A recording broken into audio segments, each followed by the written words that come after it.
কার্যক্রম নিষিদ্ধ আওয়ামী লীগের সভানেত্রী শেখ হাসিনার মৃত্যুদণ্ড ঘোষণার পর দেশের রাজনৈতিক অঙ্গনে নতুন আলোড়ন সৃষ্টি হয়েছে।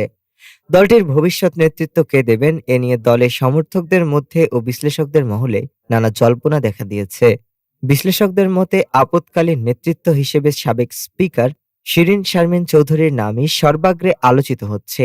তাকে ২৪ আগস্টের পর প্রকাশ্যে দেখা না গেলেও তিনি সরকারি নজরদারিতে আছেন বলে জানা গেছে। বর্তমান সংবিধান অনুযায়ী নবনির্বাচিত সংসদ সদস্যের শপথ পড়াতে তার প্রয়োজন হতে পারে বলেও আলোচনা রয়েছে। দ্বিতীয় সম্ভাব্য নেতৃত্ব হিসেবে সাবেক মন্ত্রী সাবের হোসেন চৌধুরীর নামও উঠেছে। যদিও তিনি জামিনে মুক্ত থাকার পরও রাজনীতিতে নিষ্ক্রিয়, তবে তার বাসায় ইউরোপীয় ইউনিয়নের কয়েক রাষ্ট্রদূতের সঙ্গে বৈঠক রাজনৈতিক অঙ্গনে আলোচনার জন্ম দিয়েছে। আরেক আলোচিত নাম নরসিংদীর সাবেক মেয়র সেলিনা হায়াৎ আইভী, যিনি এখনো কারাগারে। দলের অভ্যন্তরে ধারণা, শেখ হাসিনার সবুজ সংকেত ছাড়া কেউই নেতৃত্ব দিতে রাজি হবেন না। অনেকের মতে শেখ হাসিনা ছাড়া আওয়ামী লীগ পরিচালনা কঠিন।